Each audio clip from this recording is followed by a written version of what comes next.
Puta no Aotearoa tai atu ki te whare nei, tēnei te mihi ake ki a koutou, tēnā koutou.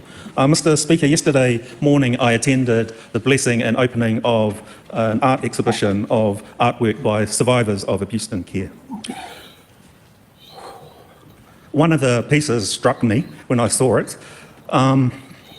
It had 2 words on it, Ngāti Whāngai. It was a beautiful piece.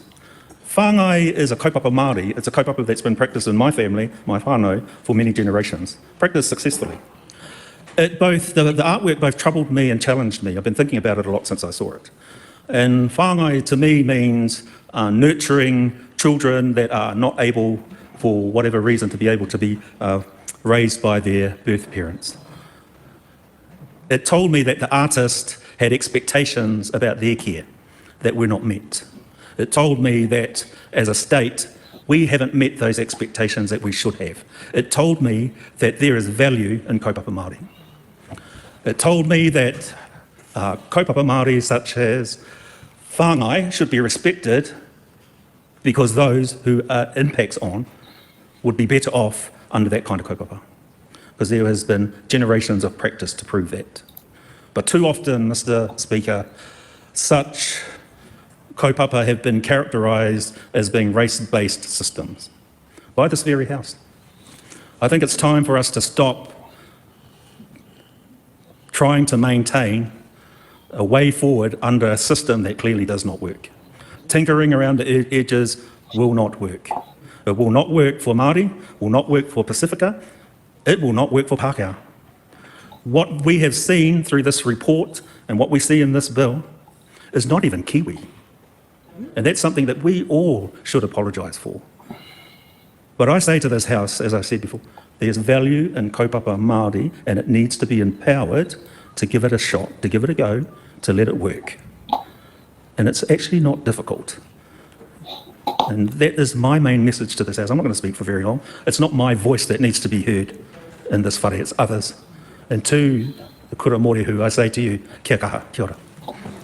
Hardly ever hear him have speeches, but whenever Adrian brings up his speeches, they always spell out the plain facts. I've always found his, it's basically, it opens up a whole new reality that you otherwise don't necessarily hear in the House. No, he was good. Yeah. Nothing to debate, really. He was good. I mean, no commentary here. Yeah. Okay, so let's get to the more nitty-gritty, the fun part of the show, the Treaty Principles Bill. Oh, yes. Yes. Oh, actually, no, before we go, let's get to the vote. I always like doing the vote part because then we can actually find out what's actually happening on there. So, Contrary, no. The ayes have it. Responding to Abuse and Care Legislation Amendment Bill, first reading. The question is that the Responding to Abuse and Care Legislation Amendment Bill be considered by the Social Services Select Committee. Those of that opinion will say aye. The contrary, no. The ayes have it. The Honourable Erica Stanford.